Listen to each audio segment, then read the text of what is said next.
Welcome back, monetizers. Mariah Monetize here, and today we are talking about forbearance. The reason why I wanted to make this video is because there are a lot of people out there in a bad financial situation.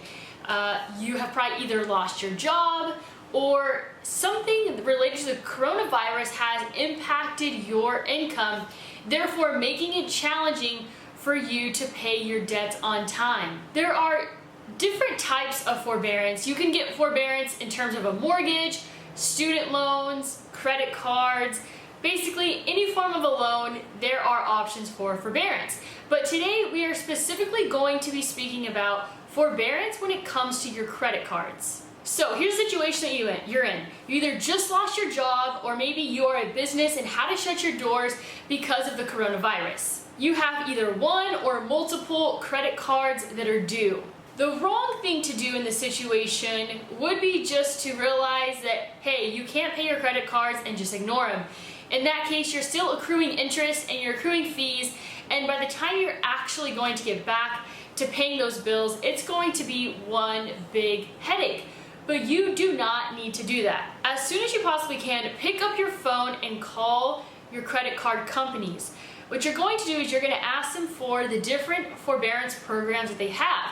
So forbearance can come in different forms. For example, they may give you the option to waive late fees, give you payment extensions, extend your lines of credit, or refund previous interest that you have paid. One really important thing to understand is that forbearance is not credit forgiveness.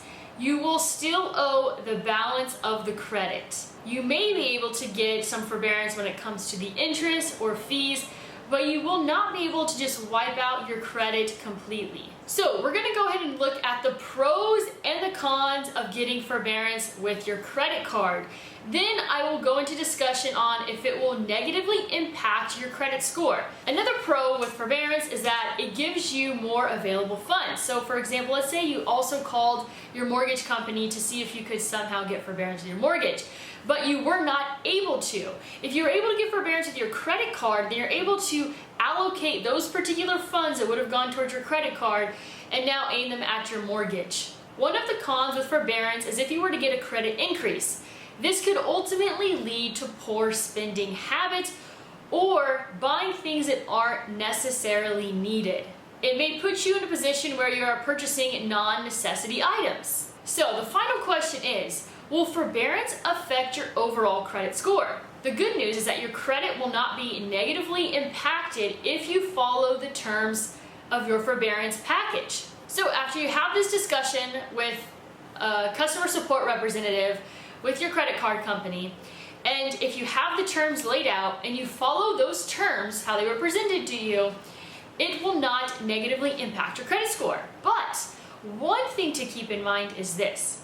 Let's say, for example, you get a credit increase in your forbearance package, and you start increasing the total utilization of your credit card. So one of the main factors of your credit score is credit utilization. I believe that most people recommend to keep this under 10%.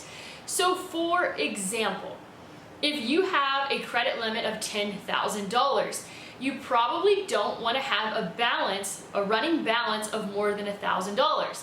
So if you ultimately get your credit increased, or you find yourself in a position where you're buying non-necessities, you can be increasing your total credit utilization, which then will decrease your credit score. So I thought this would be valuable information for those who are in a very vulnerable position after losing their job, possibly having to shut their business down.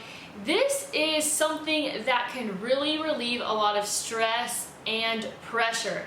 So don't be afraid to pick up your phone, call your credit card company, and ask about the forbearance programs that are available to you. I hope you found this video helpful. If you did, give it a thumbs up. Don't forget to hit the subscribe button and push the bell for notifications.